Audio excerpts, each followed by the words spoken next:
oregano always kind of stays the same for us. It always gives us that warrior spirit. It really is a, immunity protector, but it also gives us an ability to breathe through the difficulties. Hello and welcome to the Herbs with Rosalee podcast, a show exploring how herbs heal as medicine, as food, and through nature connection. I'm your host, Rosalee de la Forêt. I created this YouTube channel to share trusted herbal wisdom so that you can get the best results when relying on herbs for your health. I love offering up practical knowledge to help you dive deeper into the world of medicinal plants and seasonal living.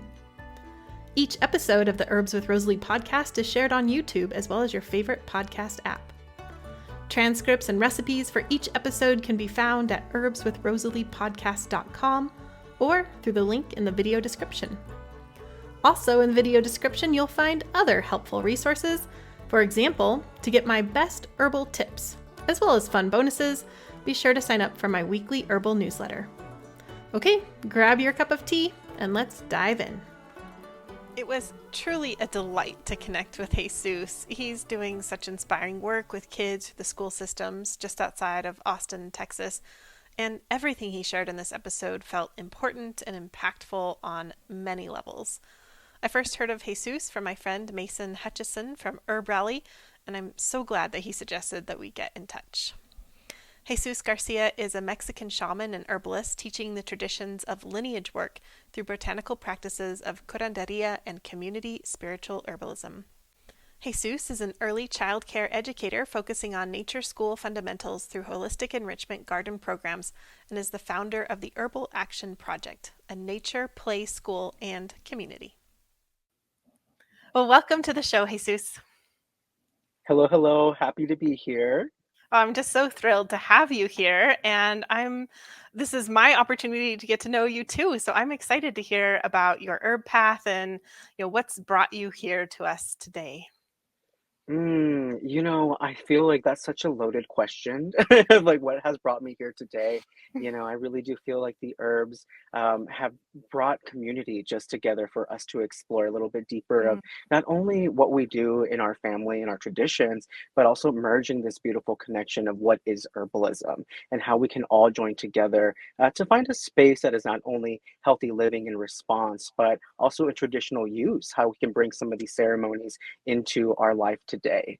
And I think that, there's a position where I get that question a lot. How were you called into, the plant world, and how are the plants calling for you to be here today? And I always feel that I have to, bring some assurance for my ancestors that I was born into this plant world. And I was, since day one, just have gravitated towards the gardens and been in connection with all the beautiful things that my ancestors and my grandparents have, really supported me in nurturing not only my garden within my own cellular and human being, but also in a spiritual essence of what these plants really did to nurture me today and now. That's beautiful, Jesus.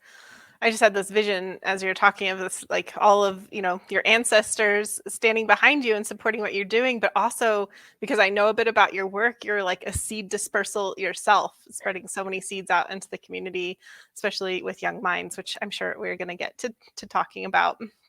So I get from the sense that you were, raised with plant medicine, plants as food, and that deep connection from day one. Yes, definitely. And I do kind of go back into, food sovereignty and that support, growing up in Mexico and growing up in Eagle Pass, Texas, right on the border. It was difficult for us, especially my family and grandparents that we lived with, to really find medicine and to be connected in this position in the welfare living of how to really provide medicine to our cultures and our neighbors and the tribes that would come to honor and celebration. And it's such a needed part today on how we can really cultivate not only kitchen medicine, but really support the care of knowledge of what is going into our dishes and how we get to nurture ourselves. And I think I am so grateful, in the position of how I grew up and how there was always positive movement within the struggles and tribulations that we faced with adversity, but also with being Mexican and being part of this Latinx movement on how to really dance with those troubles, how to dance with the past, and how to bring some brightness into our dishes collectively as family. Beautiful, Jesus. Well, I'm really excited to hear about your chosen herb because this is not a plant that I'm familiar with, and I'm really excited to hear from you about Mexican oregano. Yes, Mexican oregano was one of the first herbs that I remember having such a passion for, and waking up in the middle of the night when I was feeling a little bit sickly, and seeing my grandmother just go out into the forest and cultivate and really bring forth some level of ancestor support while she was harvesting this herb, bringing it back into our kitchens and toasting it a little bit, and having those beautiful spirits of the essential oils permeate through the kitchen and making me feel already safe, and Mm, making me feel a little bit like I was this herb and I was part of this herb, and really bringing it into not only the response of medicine as a tea or as an essence or in a caldo, in a beautiful, amazing soup and broth, but also in a way where it was transformative for me, made me feel like a warrior. And so, oregano del campo, or also known as oregano del monte, is one of my favorite herbs to connect with, not only in the Oaxacan spiritual connection of our Aztec ancestors and Mayan rural ancestors, but also in a familiar sense of knowing that I was going to be taken care of. And I was feeling like a warrior at 6 or 7 years of age when I was feeling sick. And my mama, would always kind of toast it a little bit on the comal and the griddle, so we could kind of just feel the essence of feeling strong when, of course, like sources of medicine were limited in our culture. hmm. Yeah, so not knowing this plant, I had to look it up just a little bit before we talked, and it's not related to oregano, and it's not even in the mint family, but it has a really interesting other relationship. It's more closely related to verbania. Is that right? Or vervain? Now I forget. Yeah. Yeah, it's actually both. It's clear, Oh, we see it a lot with verbena and vervain, but more closely as we're doing scientific studies into it, we also see it connected to the living of the Monarda family. So we mm, get to see it growing in that way, and it looks very much like that bee balm. And oregano del campo, depending on where you are in Mexico, which is really great. Maybe we'll take a trip one day. Where you are in the higher plains and in the desert areas, it grows differently and has a different scent to it as well. It has a little bit of that spicy, heat to it, but it has that soothing, almost mint taste as well. And so, depending how we work with it and where it's growing, we get to really evolve in not only the taste, the flavors, but also the dance of the spiritual essence of it. hmm. So, from what you've shared, it sounds like there's the toasting of it and they're aromatic. So, the breathing in.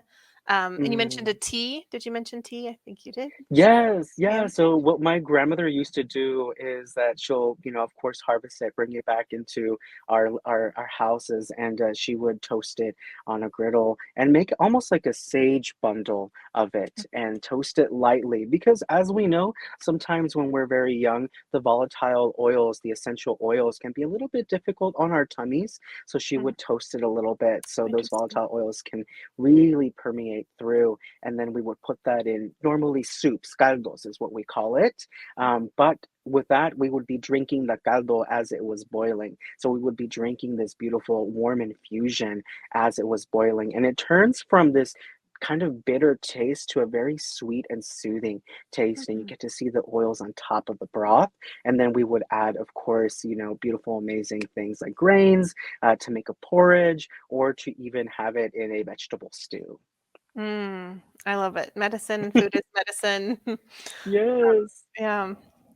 And then you've also shared a Limpia recipe with us. Will you talk a little bit about that? Yes, limpias are very common, especially for, individuals that are feeling spiritually sick and spiritually ill. And a lot of the times, because I was born premature and I had some difficulties at a young age as far as disability, my grandmother would always bring forth the spirits and the ancestors to take care of my spiritual self, to take care of this space that is around us. And the limpia is really much getting a bundle of whatever herb you're working with, and especially in this case, the oregano and the oregano, and we would go around it in areas where we knew there was tension. We knew there was heat. We knew there was this position of letting out the different organs. So she would go around it, and she knew she was such a beautiful, amazing curandera and shaman, and just great grandmother of these herbs that would just, go into the areas where we have chakras and release that tension, release that certain type of ability that would turn into more of a healing process. And we would be told to breathe in deeply, take it into the belly, and then let it go. So whatever pain that was coming through, whatever thought, whatever memory, whatever aggravation, we would digest it spiritually and we would give it back to the elements. Mhm. Oh, lovely. Thank you so much for sharing that with us and for sharing the recipe as well. Yes. And I know that Mexican oregano, Oregano del Campo, grows in the Southwest and in Mexico as a native plant. Do you also grow it in your gardens?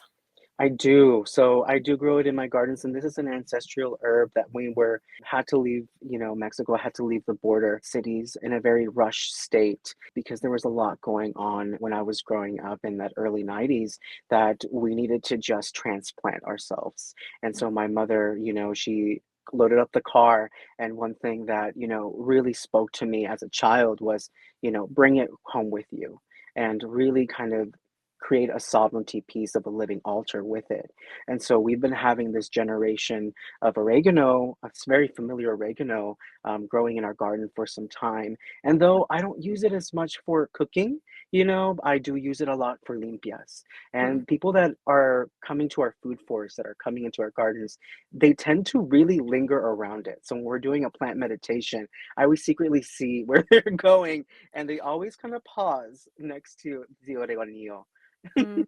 Hmm.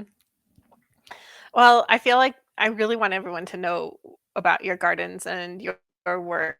So, do you mind sharing a little bit about that and all the beauty that you bring into the Yes, world through your teachings? for sure. And, I think that as we evolve as a society, we're wanting to learn more how to cultivate for our family and how to really bring, positive spaces into our household. And one thing that I've been doing that has been done for a long time that my grandfather was as an earth worker would teach us is to really evolve food forestry into a place of peace and sanctuary. And so the gardens that I create and design are much more nurtured for the child and having that wonder to the child's self.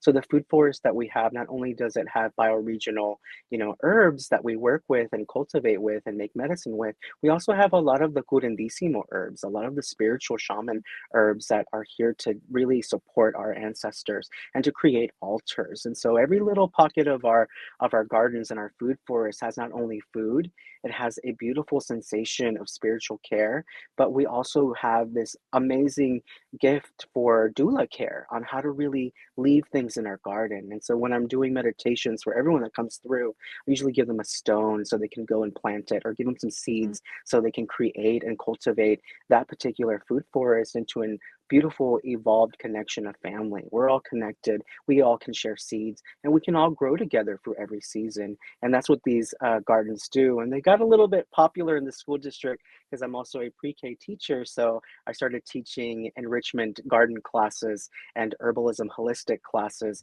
where each particular school that I foster and work with has its own food forest garden. Mm. Oh, that's so lovely.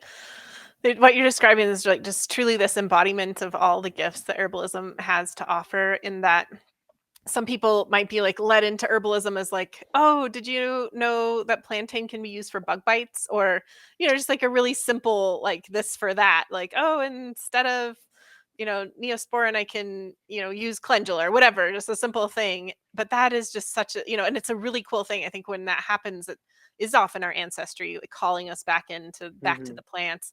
But it's just such a surface level. And what you're describing is that deeper, transformative, deeply enriching, and just incredibly fulfilling part of herbalism. And you're just like embodying that. This is just like Oh, the life of Jesus. It's just that's what it is. well, good, because my checklist feels like it's not done yet. And so I'm Mhm. always looking for every season is a new ability of what else can I do and what other communities need to be here and who is really feeling this call to walk into these gardens and what do they need? And even if I'm not present, let these plants really be the caretaker and the caregiver for community. Mm. I love that so much. And do you want to speak at all directly to like the Herbal Action Project and the work you do through them? Yes, and Yeah. so this kind of like stems, really beautiful because I was in an internship at Herb Farm, really kind of looking into creating a bigger piece in farming. And, here in Texas, we come from a big agricultural, connection of community. And so I wanted to change the way that farming was. Little did I know that after that internship, I would have such a breakthrough on changing the way that we grew food and medicine into this position of like, how do I teach others that are ready for this? And, I struggled a little bit on trying to find, some sort of community here in Texas of herbalism. And I kept on playing with, small little gardens with my niece. And she really much went into this position as a fourth grader of wanting to know more about the herbs and having that practice in the school district. So I walked into her school and I said, hey, there's a little plot of land back there. And, if you want, I can, try to foster some sort of connection into creating a project that is not only herbal action influence, like we work with herbs, but it's also community driven. And so that was the position when I started the Herbal Action Project as an initiative to really share space with not only child, parent, and then teachers started to get involved and learning these modalities that are so sacred in ritual, that come from my lineage, whether it be breath work, whether it be meditation, or maybe just a piece whenever a child was having troubles, and needed some support sitting next to Rose or sitting next to Monarda or sitting next to a mint plant. And I saw that kind of evolving into the stasis and the connection of how we really care for the mental support and how we're delivering this. So my budding herbalism courses started to be influenced into the school district, and then I started teaching a little bit more in charter schools, private schools, and now we're probably, this foundation is starting to really be in almost every single placement of childhood and childcare living, which is really great because the curriculum that we've created together with me, my niece, and everyone involved really seems to bring some level of care and holistic therapy that wasn't there, that this world is really needing today. And we get to be part of that garden. We get to nurture those spaces and we get to be part of this evolution where the child is now teaching the parent how to be an herbalist. Mm. Yeah, the sense I got, Jesus, when you're saying, what a child might need by sitting next to a rose or the gifts that they might get from that experience. The thought that popped into my head was like, and how many problems do all of us have, children, adult, anywhere in between, because we don't have that ability. It's like Mhm. for so many people, they don't even know that deficiency exists, like rose deficiency or, Yeah. oregano deficiency or just, time with plants deficiency and how much that can just, restore something that is often missing unbeknownst to a lot Mhm. of people. Yeah. I was reading on your Herbal Action Project website something about a child creating a salve that then became important. And I just want to touch on that because I'm getting that sense of like, I like how this is Yeah. community. This isn't like this top down teaching, but instead, the children are inspired and encouraged to be the creators, as you were just saying. Yes, and one of the, the main things that we started to do is definitely have, the magic and the ability of the child create their own medicine. I wasn't just going to drop off, a mutual aid, box with, salves and boo-boo bombs. I wanted the child to really explore how to plant that seed, give it some nice attention, some Reiki, some beautiful love in that season, transform that into, of course, this marigold that gives us so much sunlight through trauma. And I started to notice that a lot of the children, when we had a calendula patch and a marigold patch, they would go to it after they would hurt themselves, falling down or, having difficulties with their teacher or even having, some emotional aggression that really kind of moved them a certain way. And so I found it really interesting when we created a project of creating, a healing oil.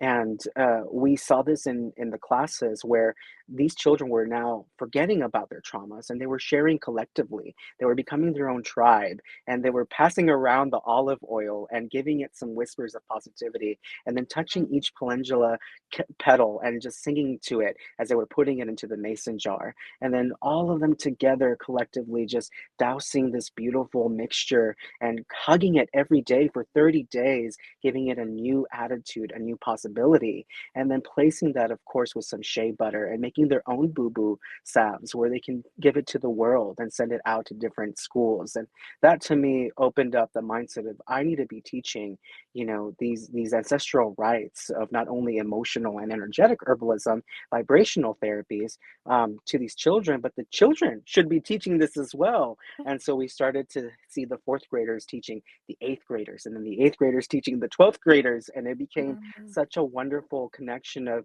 the child really taking the step forward as an herbalist, as a creator, of healing, and really having that ability of telling their mom and dad, like, let's go plant some calendula in our garden and let's make this medicine. And that was just so precious, where we see it today evolving into a much more beautiful teacher assistant.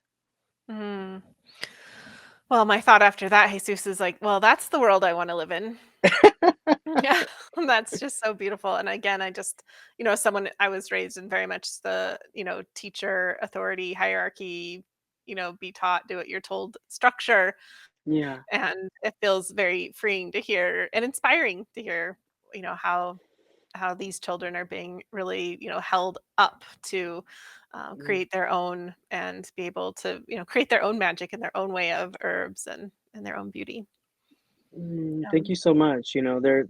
Such a responsibility for us as, elders of this medicine, and, this beautiful right that we have to share knowledge. And why not channel our child self to see what we needed that we were missing, or see the wonders that we wanted to really continue, but we were told to grow up.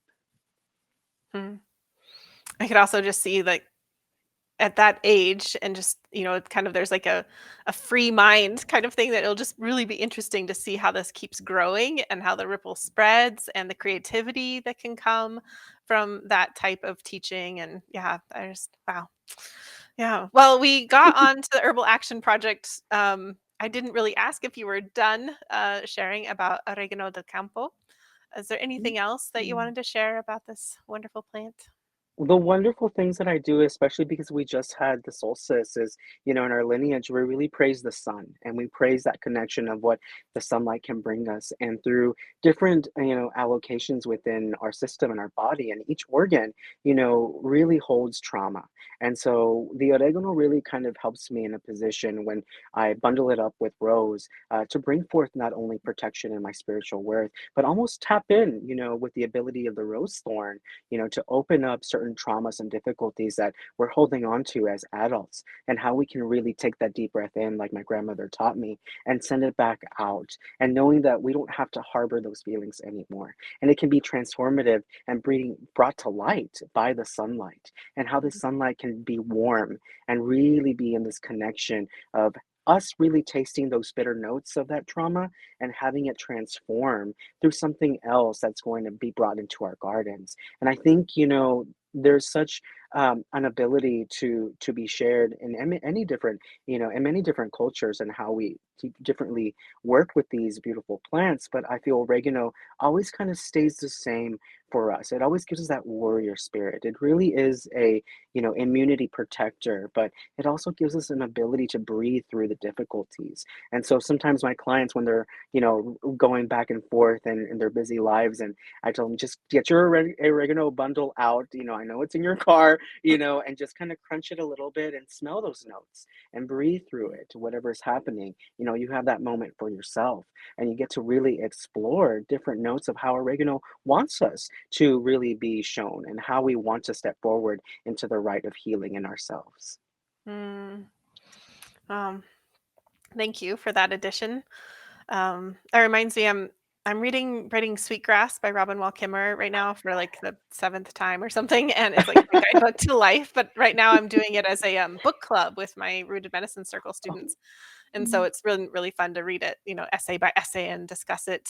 And the one essay that we just read, she was talking about how what's really missing from a lot of cultures who are displaced from their lands is that there's a lot of ceremony around the individual and ceremony around, like, say, achievements, but not a lot of ceremony around the land and where people are from.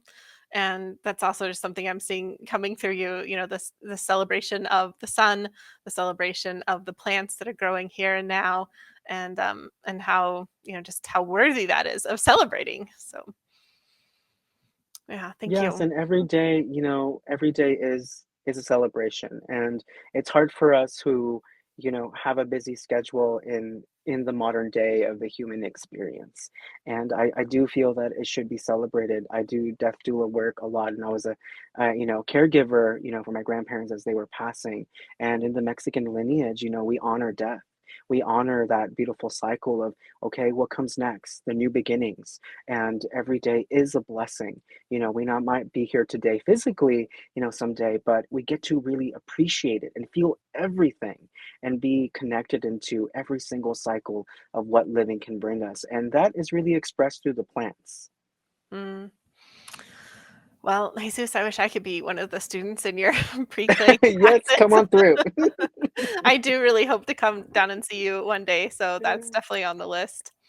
Before I let you go, I wanted to ask the question I'm asking everybody for season 9, which is what's in your herbal medicine first aid kit? Yes, well, we did talk about oregano, and so I do carry, oregano spirits and oregano essential oil, in my medicine kit. That's always there, and it really supports us to breathing through, obviously, but also as a great, antibiotic and antimicrobial. But another thing that I try to bring into my medicine cabinet a lot is either a grief potion, or some sort of, really beautiful connection into moving through different levels of grief. And I find Mm, that is a little bit more, needed into supporting the emotion first. Obviously, we have the salves. Obviously, we have, the other beautiful herbs that are going to really move certain things in the physical body. But rarely do we open up space to calm that person that's going through trouble or really support, that particular client or parent that is needing just sacred space before we move on to healing the body. And so I always bring a grief potion of some sort, some sweet mimosa is always there for us in that care, but some roses, some rose honey, just to really help them, go through the process of what's going on, how can we help you, and how to open up. And since I work with children a lot, I find that creating space first, is the most optimal connection that we need in order for us as practitioners to do our work efficiently and with care, and also closing that space normally with a palo santo, or of course a sage bundle, to make sure that, hey, we're leaving everything here. And our angels came through, our ancestors came through, and they were here to support us. Not only these hands, this space was here for you. So I always kind of bring some of those tools into my herbal first aid kit. mm. That is something that is unexpected, and I love it. It reminds me about how, like, growing up, I was kind of taught, like, if a child hurts themselves to, like, run to them and be like, "Oh my gosh, are you okay?" And, kind of, like, do a mini freak out, and I've had to unlearn that now to, like, child falls, you just kinda, like, let them, like, give them some space. You don't have to Mm. rush in and freak out, then panic them and, etcetera. And I love that, because oftentimes when kids fall or have a boo-boo, they look to us first. They, like, the thing happens and then they look to whoever, mom or dad or auntie in my case. And I can, like, just what a beautiful thing that it's like they know that, they fall, they hurt themselves or something happens and they are going to be taught, like, oh, we're going to support you. Like, it's not going to Yeah. be like, it's not going to be panic, it's not going to be, whatever, but it's going to be like you're going to be supported, with, Yeah. with hugs, with rose, um with whatever might be there at our fingertips. But yeah, I like that. It's definitely, again, different Mhm. from how I was raised, and in terms of the freak out versus the calm response. But the calm response with this is, like, also like the plant supported response.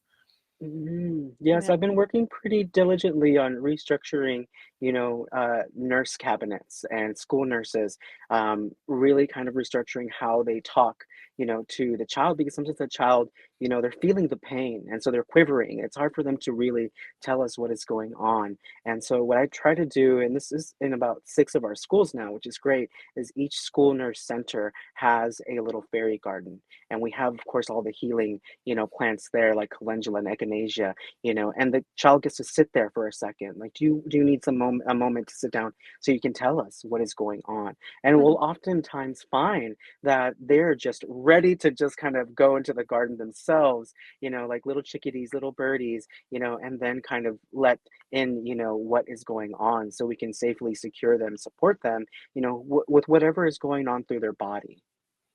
You send them to a fairy garden? Oh my gosh, Yes. Jesus. Yes, the school nurses need it too because they go through so much, and Yeah. this is something for them so they can sit down. And oftentimes I find teachers in there, who are just Yeah. trying to, bring back their sovereignty through some, care that they probably needed by holding space for 25 children at once. Hmm. Jesus, my sense of talking with you, I just keep getting this like ripple pond image because I hear from you, oh, it's in 6 schools, and oh, it's just this growing momentum of community, of healing, of so much. And yeah, I'm so grateful that you're on this earth. I'm so grateful Mm. you're doing the work that you're doing. And I'm incredibly grateful that you took the time out of your busy day to be here with us and share what you're doing. It's really inspiring. Well, thank you so much for being here and for letting our voices be heard and for also connecting with those communities that probably feel like they're doing this work by themselves. You're not. We're here. We're sharing space, energy, and we get to all grow together. Mhm. Beautiful. Thank you, Jesus. Thanks for being here. Don't forget to head over to the show notes at herbswithrosaleepodcast.com to download your beautifully illustrated recipe card and to get a transcript of this show. There you'll also be able to sign up for my weekly newsletter, which is the best way to stay in touch with me.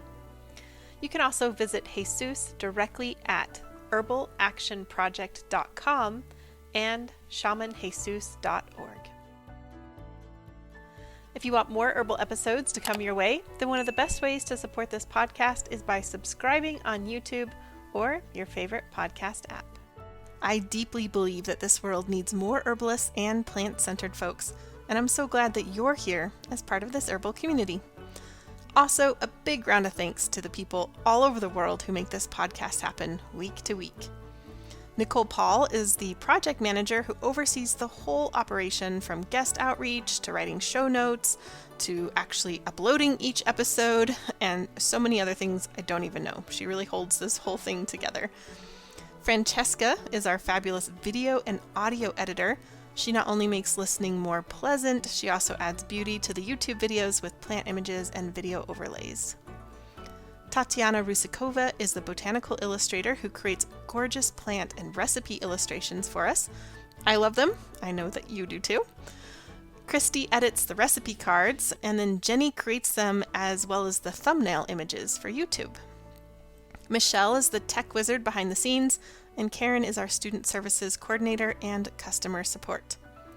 For those of you who like to read along, Jennifer is who creates the transcripts each week. Xavier, my handsome French husband, is the cameraman and website IT guy. It takes an herbal village to make it all happen, including you.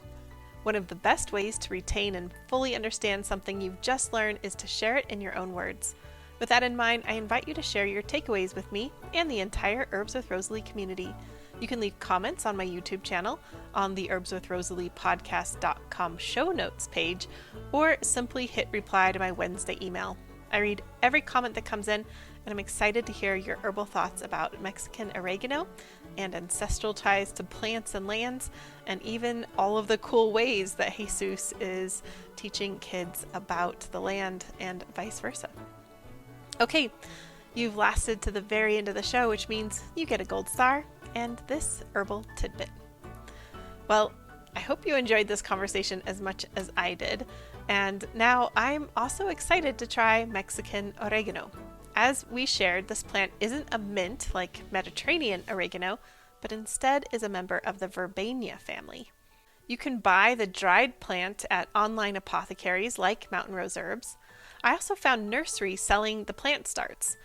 It is a perennial in zones 10 and above, and I'm zone 4, but I read it can grow 3 feet within the season, so it's a good plant to grow as an annual.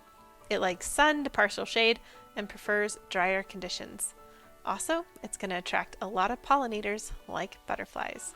Sounds like a beautiful plant to have in the garden.